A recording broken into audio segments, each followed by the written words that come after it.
Hello viewers, నేను Rohan. Welcome to social post.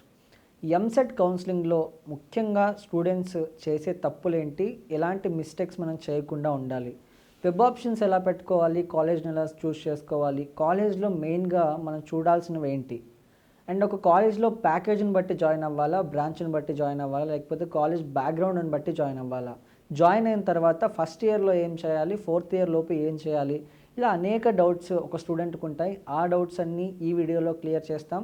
ఈ వీడియోని ఎండ్ వరకు చూడండి. ఈరోజు మనతో పాటు అసోసియేట్ ప్రొఫెసర్ రాజలక్ష్మి గారు ఉన్నారు. ఆవిడతో మాట్లాడారు. హలో రాజలక్ష్మి గారు. సో ఎంసెట్ కౌన్సిలింగ్ స్టార్ట్ అవబోతుంది. బేసిక్గా స్టూడెంట్స్ కానీ పేరెంట్స్ కానీ ఎలాంటి మిస్టేక్స్ చేస్తూ ఉంటారండి? సో హాయ్ అందరికీ, అందరి పేరెంట్స్కి నమస్కారం. సో పేరెంట్స్కి చాలా ఇంటెన్షన్ ఉంటుంది, లైక్ మా పిల్లలు చాలా బాగా ఇంజనీరింగ్ చేసుకోవాలి, మంచి మార్క్స్ రావాలి, రెప్యూటెడ్ కాలేజ్లో పెట్టుకోవాలనేసి. ఎంసెట్ ఎప్పుడైతే పిల్లలు ఎగ్జామ్ అపియర్ అవుతారో, కొంతమంది అపియర్ కూడా కాదు, దాని గురించి తర్వాత మాట్లాడుకుందాం. సో ఎవరైతే అపియర్ అవుతారో వాళ్ళ ఎంసెట్ ర్యాంక్ బట్టి వాళ్ళకి ఫస్ట్ వాళ్ళు ఆన్లైన్గా అప్లై చేసుకుంటారు.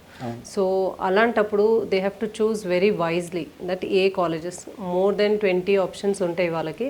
So which is major priority to them, which college stands for what core అన్నది ఫైండ్ అవుట్ చేసుకొని they have to work on it. Okay. So ఈసారి ఏం జరిగిందంటే వెబ్ ఆప్షన్స్ పెట్టుకునేటప్పుడు సో 90,000 ర్యాంక్ వచ్చింది అనుకోండి, ఆ అబ్బాయికి సిఎస్సి సీట్ రాలేదు. బట్ 1 lakh అబోవ్ వచ్చిన వాళ్ళకి సిఎస్సిలో సీట్ వచ్చింది, only because of web options సరిగ్గా పెట్టుకోకపోవడం వల్లే. సో స్టూడెంట్స్ మేజర్గా ఎలాంటి మిస్టేక్స్ చేస్తూ ఉంటారు వెబ్ ఆప్షన్స్ పెట్టుకునే దాంట్లో? వెబ్ ఆప్షన్ ఎప్పుడు పెట్టుకున్నా కూడా ఫస్ట్ ఆఫ్ ఆల్ దాన్ని ఒక ప్రింట్అవుట్ తీసేసుకో. ఆ ప్రింట్అవుట్ తీసుకొని మీరు ఏదైతే ప్రయారిటీగా సెలెక్ట్ చేసుకున్నారో ఆ కాలేజెస్ గురించి కూడా ఫైండ్ అవుట్ చేసుకొని దాంట్లో మీరు ఇంకా బెస్ట్ ఆఫ్ ద బెస్ట్ ఏది తీసుకోగలరు అనేసి. దానికంటే మేజర్లీ ఎంసెట్ ఎగ్జామ్ రాసేటప్పుడు don't take it as an granted one. Exam only decides mostly that where you're going for. ఇప్పుడు మనం ఫారెన్లో కూడా స్టూడెంట్స్కి మనము జాబ్స్ అయినా సరే, లేదంటే హయ్యర్ ఎడ్యుకేషన్ కోసమైనా వెళ్తే వాళ్ళకి ఐఎల్స్లో బ్యాండింగ్ చూస్తున్నారు, అంటే హయ్యెస్ట్ ర్యాంకింగ్ చూస్తున్నారు. ప్లస్ ఏ కంట్రీలో కూడా మనం వెళ్ళని స్టూడెంట్కి 75% కంటే అబవ్ ఉంటే వాళ్ళు బాగా అంటే వాళ్ళకి మంచి ఆపర్చునిటీస్ ఇస్తున్నారు.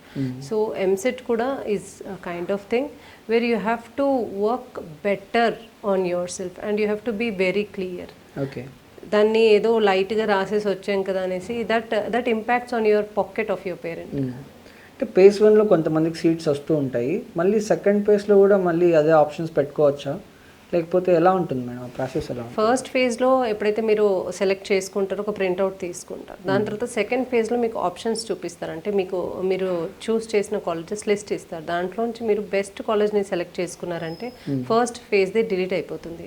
ఆ సెకండ్ ఫేజ్లో అలాటెడ్ కాలేజ్కి మీరు సెల్ఫ్గా వెళ్ళి రిపోర్ట్ చేసుకోవచ్చు. ఓకే. అంటే ఫస్ట్ ఫేజ్లో పెట్టుకున్నవి మళ్ళీ సెకండ్ ఫేజ్లో వేరే కాలేజ్ సెలెక్ట్ చేసుకుంటే ఫస్ట్ వెళ్ళిపోతుంది, డిలీట్ అయిపోతుంది. కానీ మీరు సెకండ్ ఫేజ్లో వెళ్ళేటప్పుడు you have to self report in to the college. Okay. And అక్కడ కూడా మీకు మంచి కౌన్సిలింగ్ అవుతుంది. ఒకవేళ మీకు నచ్చింది అది ఆ కాలేజ్ని కంటిన్యూ చేసుకుంటున్నానంటే మీకు ఆప్షన్స్ 5 ఉంటాయి కాబట్టి you can visit the colleges. Okay. Government college, autonomous college, private colleges ఉంటాయి. నేను రీసెంట్గా పేపర్ చదివితే ఏం తెలిసిందంటే గవర్నమెంట్ కాలేజెస్లో చాలామంది స్టూడెంట్స్ జాయిన్ అవ్వట్లేదంట. ఆల్మోస్ట్ 3,000 to 4,000 సీట్స్ మిగిలిపోయాయి ఫస్ట్ ఫేజ్లోనే, ఇంకా ఫిల్ అవ్వలేదు. ఇంకా సీట్లు పెంచారు గవర్నమెంట్ వాళ్ళు. So but still people joining in private colleges. So reason ఏమై ఉంటుంది? మనం ఒకవేళ ప్రిఫరెన్స్ ఇవ్వాలంటే గవర్నమెంట్కి ఇవ్వాలా, అటానమస్కి ఇవ్వాలి, లేకపోతే ప్రైవేట్ యూనివర్సిటీస్కి ఇవ్వాలంటారు? సో మేజర్లీ ఇది just it is very common in Indian mind set. అదేంటంటే గవర్నమెంట్ స్కూల్స్ అయినా గవర్నమెంట్ కాలేజెస్ అయినా they have a mind set that maybe దాని బిల్డింగ్ అయినా, లేదంటే దాని ఇన్ఫ్రాస్ట్రక్చర్ అయినా, లేదంటే దాంట్లో ఉండే వాళ్ళు ఇచ్చే సర్వీసెస్ అయినా బాగుండయి అనేసి. కానీ నా government services are very good. Building infrastructure is secondary, కానీ మీకు ప్లేస్మెంట్స్ ఎక్కడ దొరుకుతుంది? యాక్చువల్లీ గవర్నమెంట్ కాలేజ్, గవర్నమెంట్ సర్టిఫికేషన్కి ఉన్నంత వాల్యూ ఇంకెక్కడ లేదు. Mostly the employee who is working in government organization will be tested many times. వాళ్ళు సెట్ ఎగ్జామ్ రాస్తారు, state eligibility test, TET exams రాస్తారు. వాళ్ళు అలాంటి ఎగ్జామ్స్ రాశాక, ట్రైనింగ్ అయిపోయాకనే they are getting selected. And దాని తర్వాత కూడా వాళ్ళకి the best of the best equipments ల్యాబ్లో పెడతారు. సో అది ప్రాక్టికల్లీ వాళ్ళకి హెల్ప్ఫుల్. ప్లస్ ఆ సర్టిఫికేషన్ వాల్యూ చాలా బాగుంటుంది.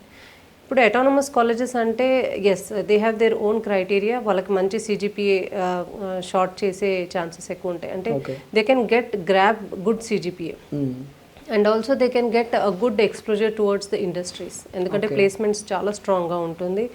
అండ్ అటానమస్ కాలేజ్లో వాళ్ళ అటెండెన్స్ అయినా ఏదైనా సరే చాలా మంచిగా ట్రాక్ చేస్తారు, పేరెంట్స్కి బాగా కాల్ చేసి ఇన్ఫర్మేషన్ ఇస్తారు, రిక్వెస్ట్ పెడతారు లైక్ ఇవాళ రావాలి కంపల్సరీ, ఇవాళ ఇది ఉంది. అల్యూమినై కూడా చాలా మంచి పెద్ద అంబ్రెల్లా లాంటి అల్యూమినై ఉంటుంది, ఎక్కడెక్కడో రీచ్ అయిపోయిన వాళ్ళు ఉంటారు.